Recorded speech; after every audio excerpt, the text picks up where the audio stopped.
Assalamualaikum warahmatullahi wabarakatuh. Kami dari kelompok 2 akan membahas materi mengenai memahami karakteristik kebutuhan nasabah dan memahami karakteristik sumber dana pihak ketiga pada bank, yang beranggotakan Azan Nazila Rizal, Della Cahya Salihan, dan Neza Felicia Fitri.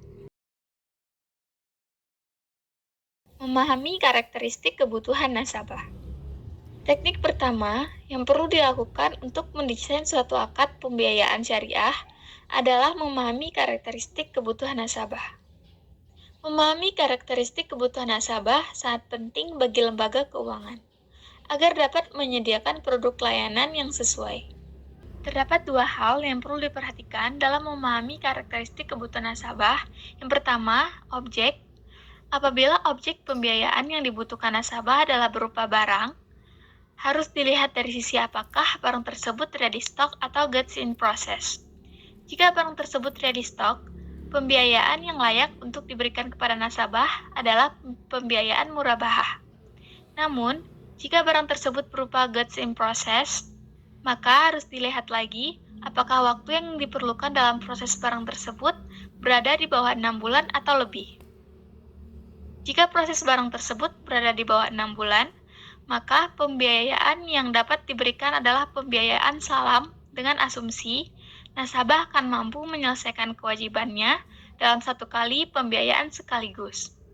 Namun, jika proses barang tersebut berada di atas 6 bulan, maka pembiayaan yang dapat diberikan adalah pembiayaan istisna dengan asumsi nasabah baru akan mampu menyelesaikan kewajibannya setelah melakukan beberapa kali pembayaran.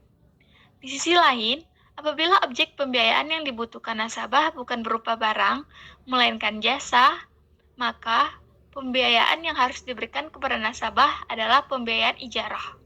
Yang kedua, ada kegunaan.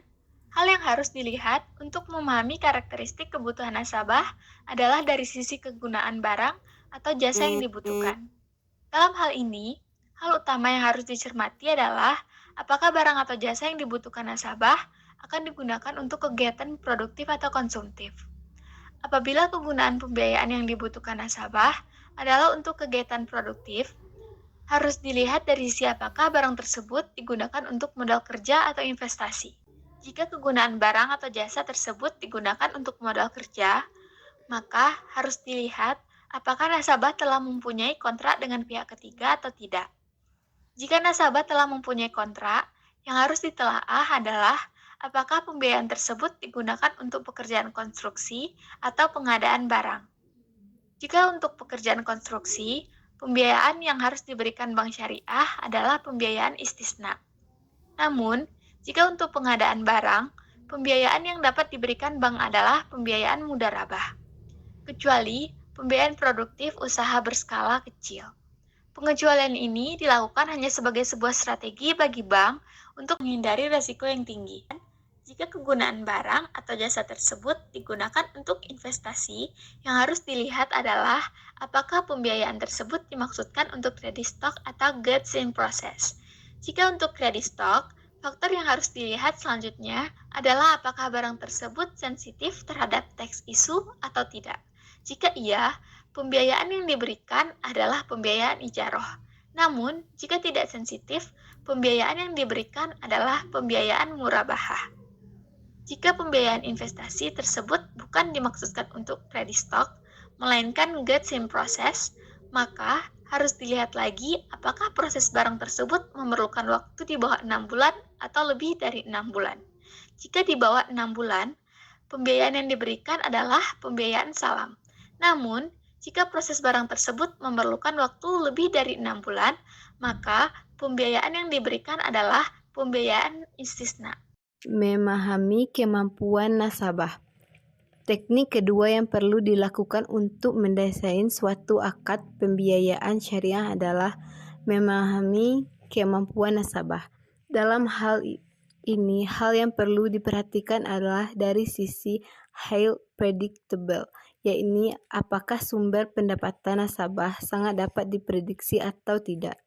Jika sumber pendapatan nasabah highly predictable, Faktor berikutnya yang harus dilihat adalah apakah pembiayaan tersebut untuk pekerja konstruksi atau pengadaan barang. Jika untuk pekerja konstruksi, pembiayaan yang diberikan adalah pembiayaan istisna.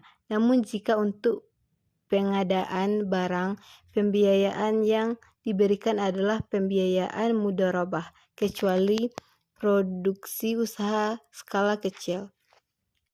Jika sumber pendapatan nasabah tidak termasuk ke dalam kategori highly predictable, faktor yang harus dilihat selanjutnya adalah apakah pembiayaan tersebut untuk ready stock atau good in process. Jika ready stock, pembiayaan yang diberikan adalah pembiayaan mudharabah. Namun jika untuk good in process, harus dilihat dari segi waktu proses barang. Jika kurang dari 6 bulan, pembiayaan yang diberikan adalah pembiayaan salam. Jika lebih dari 6 bulan, pembiayaan yang diberikan adalah pembiayaan istisna. Dana pihak ketiga dalam perbankan syariah adalah dana yang dihimpun oleh bank syariah dari masyarakat atau lembaga lain dalam bentuk simpanan yang dikelola berdasarkan prinsip syariah. Dana pihak ketiga merupakan sumber utama pendanaan bank syariah yang kemudian disalurkan ke berbagai pembiayaan berbasis syariah. Ciri-ciri dana pihak ketiga dalam perbankan syariah. Yang pertama, bebas riba. Tidak menggunakan sistem bunga, melainkan sistem bagi hasil atau titipan. Yang kedua, akad yang jelas. Setiap jenis simpanan menggunakan akad yang disepakati di awal antara bank dan nasabah. Yang ketiga, dana digunakan untuk usaha halal, tidak boleh digunakan untuk usaha yang bertentangan dengan prinsip Islam, misalnya industri minuman keras atau perjudian. Yang keempat, dijamin oleh lembaga penjamin simpanan, menjamin keamanan dana nasabah sesuai regulasi. Yang kelima, diawasi oleh Dewan Pengawas Syariah, mengawasi kepatuhan bank terhadap prinsip syariah. Jenis-jenis dana pihak ketiga dalam perbankan syariah terdiri dari 3 jenis utama. Yang pertama, giro syariah. Simpanan yang bisa diambil kapan saja dengan menggunakan cek, bilet giro, atau transfer. Giro syariah biasanya digunakan oleh perusahaan atau bisnis untuk transaksi harian. Akad yang digunakan yaitu akad wadiyah yad damanah. Nasabah menitipkan uang kepada bank dan bank boleh menggunakannya. Bank tidak wajib memberikan imbalan hasil tetapi boleh memberikan bonus yang tidak dijanjikan di awal. Yang kedua, akad mudharabah. Dana dikelola oleh bank dan nasabah mendapatkan bagi hasil dari keuntungan yang diperoleh bank. Yang kedua, tabungan syariah. Simpanan yang bisa ditarik kapan saja tetapi memiliki batasan frekuensi transaksi. Cocok untuk individu yang ingin menabung sambil tetap memperoleh imbalan hasil. Akad yang digunakan yaitu akad wadiyah yad damanah. Tabungan berbasis titipan, nasabah tidak mendapatkan imbalan hasil tetap, tetapi bisa menerima bonus yang tidak dijanjikan. Yang kedua, akad mudharabah muttalaqah. Tabungan berbasis bagi hasil, bank mengelola dana secara bebas untuk investasi syariah dan nasabah mendapatkan keuntungan sesuai nisbah yang disepakati. Yang ketiga, deposito syariah atau investasi berjangka. Simpanan dengan jangka waktu tertentu yang hanya bisa diambil saat jatuh tempo. Deposito syariah memberikan bagi hasil lebih tinggi dibandingkan tabungan karena digunakan untuk investasi jangka panjang. Akad yang digunakan biasanya yaitu akad mudharabah muttalaqah. Bank bebas mengelola dana untuk usaha halal yang menguntungkan dan keuntungannya dibagi sesuai nisbah yang disepakati. Yang kedua, akad mudharabah muqayyadah. Nasabah menentukan di sektor mana dana dikelola, misalnya untuk usaha pertanian, perdagangan, atau properti halal. Kesimpulannya, dalam merancang kontrak syariah, ada 3 teknik yang perlu dilakukan yaitu yang pertama, memahami karakteristik kebutuhan nasabah.